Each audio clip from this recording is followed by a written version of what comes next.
Hello,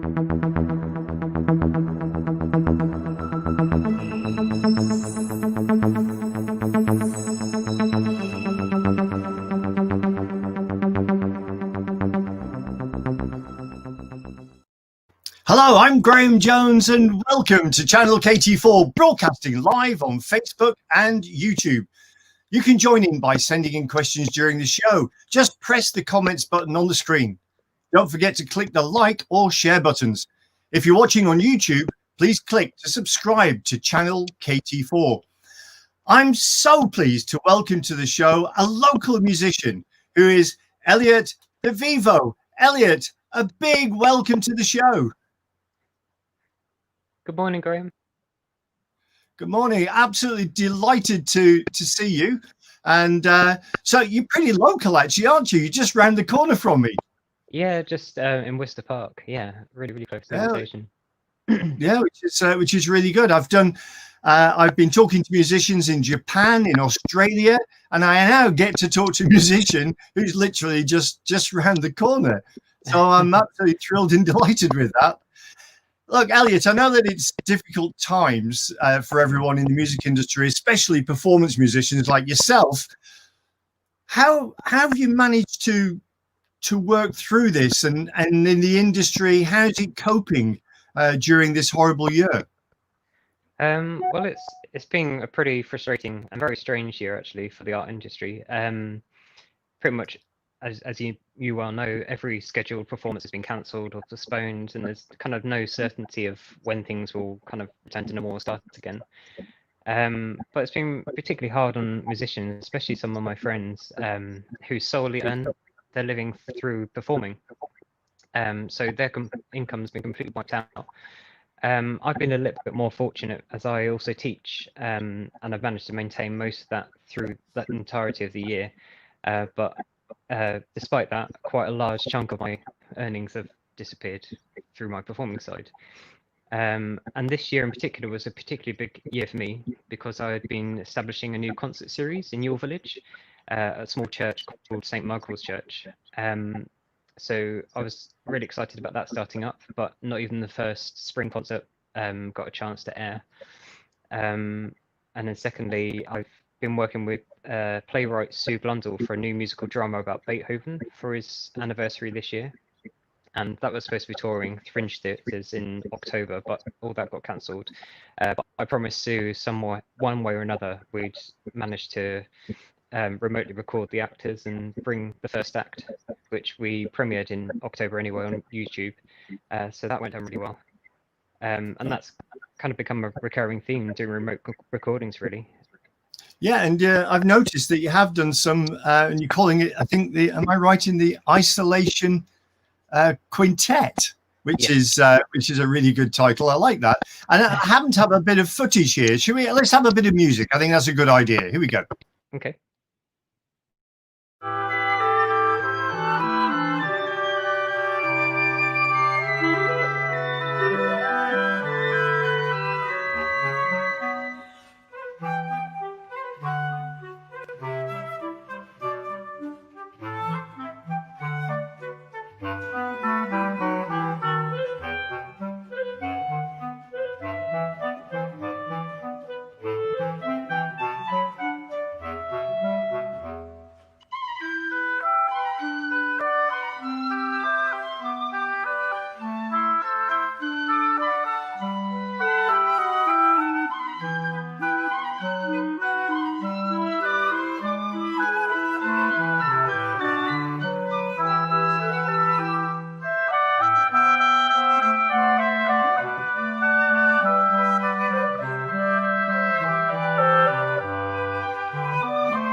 I think it's absolutely excellent. And congratulations on actually putting together, because I believe that's all your handiwork, isn't it? Yeah, it's definitely one of the many new skills I've kind of developed this year.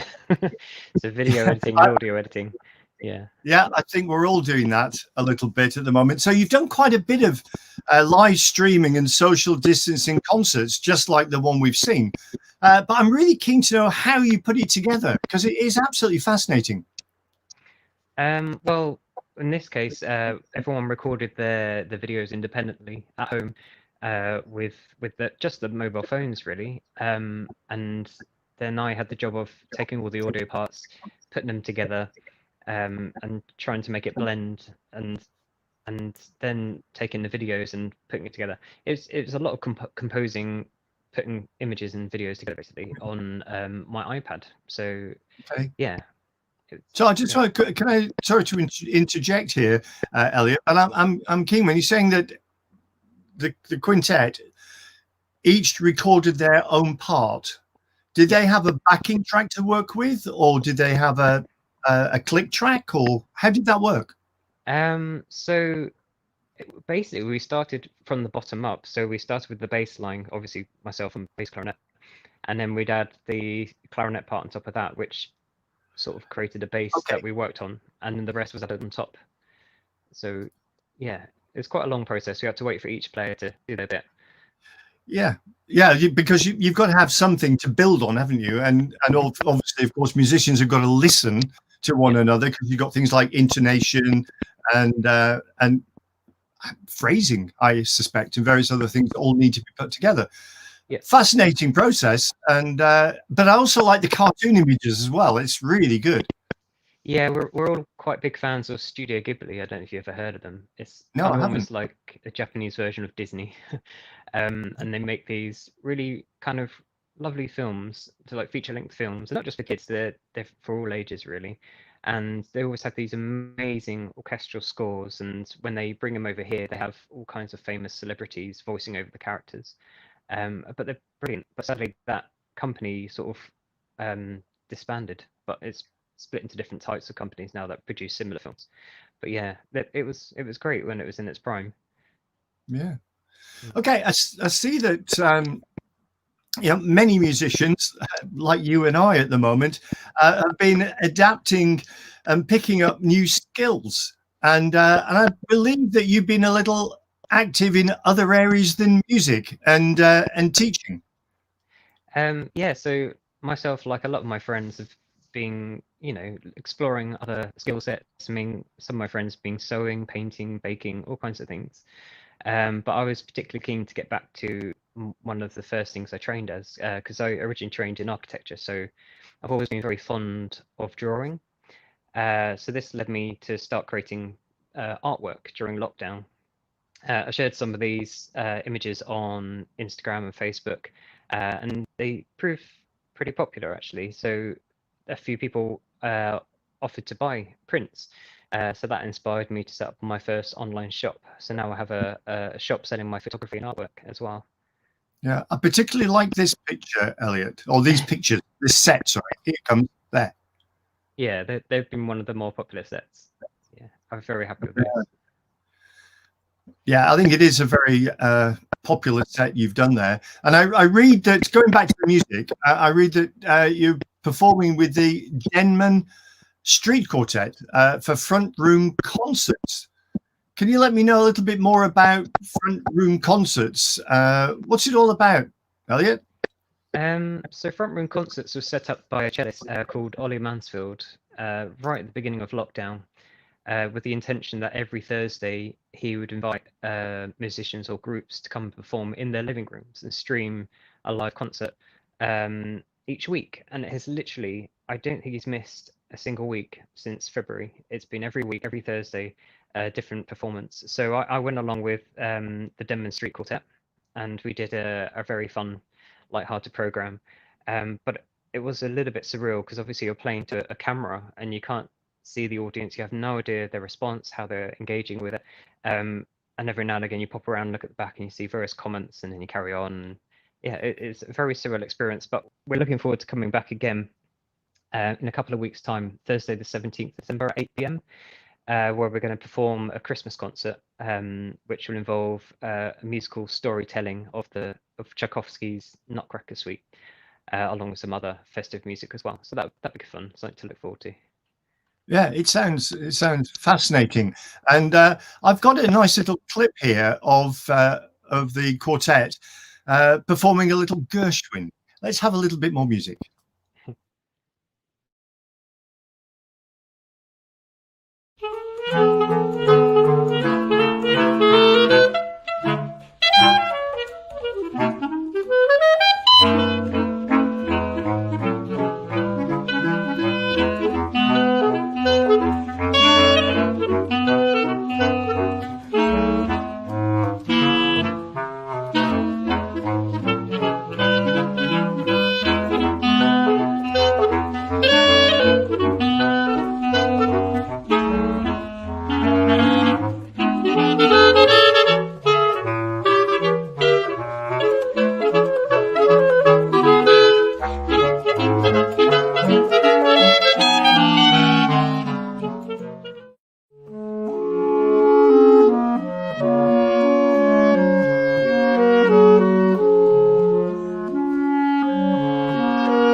Absolutely brilliant, Elliott. Very, very accomplished quintet, and so I really enjoyed that particular performance. But I know exactly what you're talking about when you doing a performance and you don't have an audience. Now, one of the things that I've been doing during lockdown is I've been doing Zoom lectures. I'm used to lecturing in a theatre to an audience, and then suddenly I'm lecturing on a Zoom platform, and I'm not getting any feedback whatsoever from what I'm saying. It's just quite surreal in a way. But I'm also interested in some of the other things that you're doing.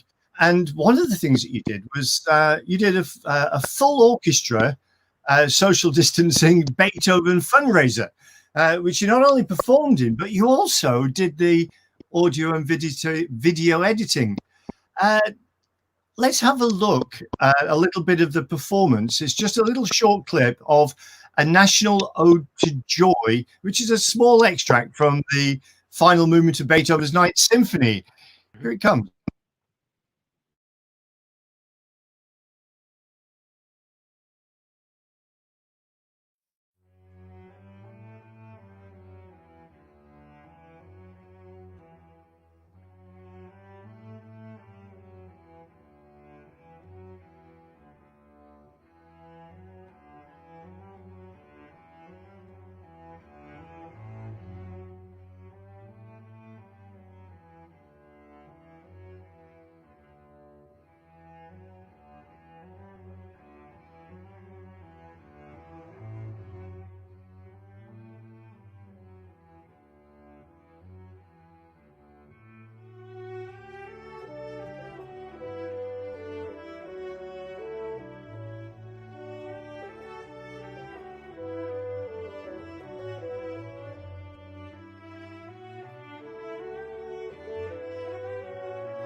Amazing. Again, another great performance. But that's kind of like, I would say that's even kind of going down to the sort of editing and audio sort of book two. I mean, talking about layering of players, I mean, how did you do that? Well, I mean, up to now, up to that point, I'd only really done the five of us with the isolation quintet. So I was a little bit concerned whether I had the processing power on my iPad. I mean, that was all done on an iPad. But yeah, it was layering up all the musicians, and it's just amazing as each one arrived, how the orchestra kind of built up and the sound grew, and how it was. Yeah, it was a really exciting experience. And yeah.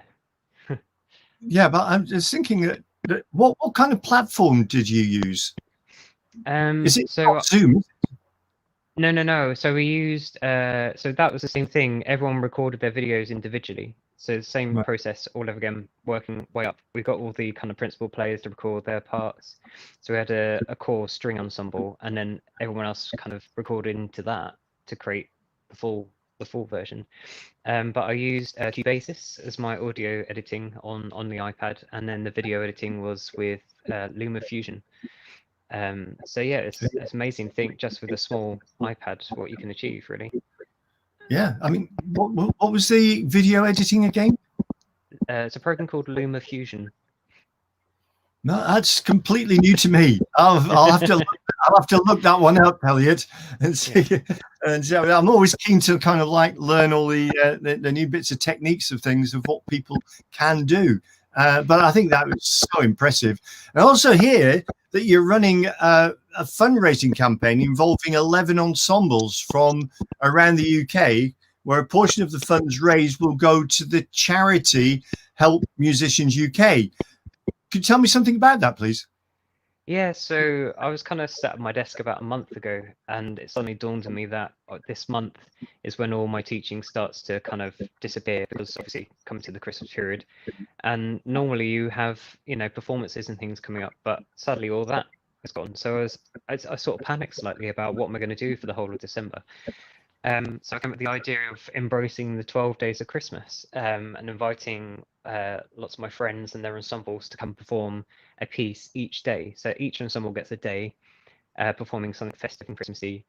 And then on the 12th day, we all get together for a similar sort of thing to what you're just seeing. We're going to have all of us playing together in a rendition of the 12 Days of Christmas with the lovely singer Maddie Holmes. She'll be singing over the top. Yeah, so it's very exciting. The idea being another fundraiser to raise money for all the musicians involved, and also a portion of that will be raised for Help Musicians UK.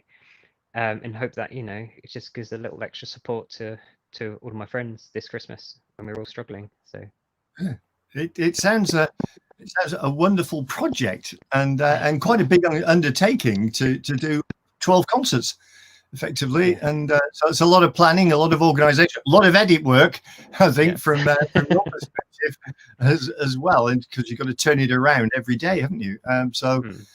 That's also a really fascinating thing. I'm going to ask a big favor here, if I may, Elliott. As on the 22nd of December, which is Tuesday, the 22nd of December, I'm doing my Christmas special, and I'm going out to there's a local primary school where they've written a little Christmas tune. So I'm going to go out and with my iPhone go and video them, and then going to get loads of people to come and say Happy Christmas and various things like that. So there's going to be lots of different music going on from various different ensembles. And I was just wondering if I could ask if I could have one little tune from you that I could add to the show. Of course, yeah. I mean, obviously, we'll have the 12 Days of Christmas will be around the corner from there, but we would have just done the concert with my clarinet quartet, so I'm sure we could edit down some video to give to you to include. That'd be great. Yeah, just one nice little Christmas tune would be really nice. Sorry to ask you on live TV, but I've got the opportunity.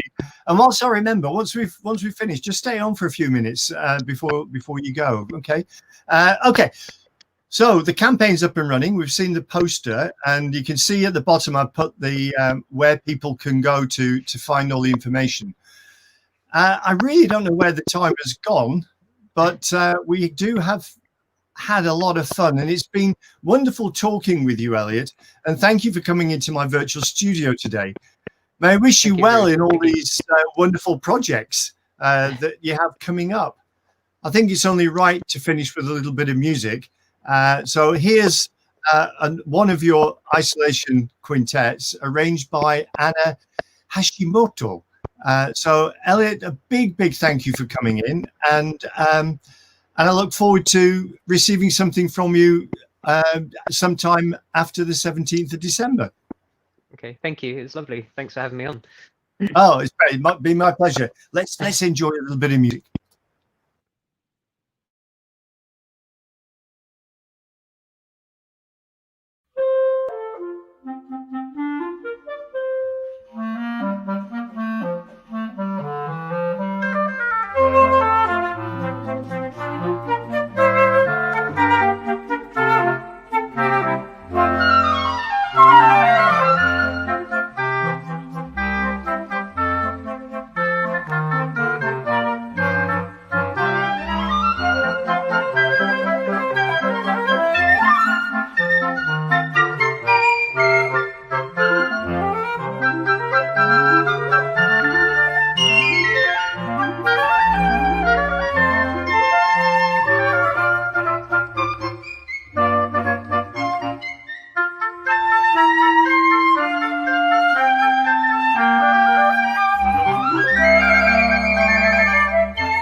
So thank you very much for that. This is Graham Jones. Join me next time on Channel KT4. Until then, stay alert and stay safe. Bye now.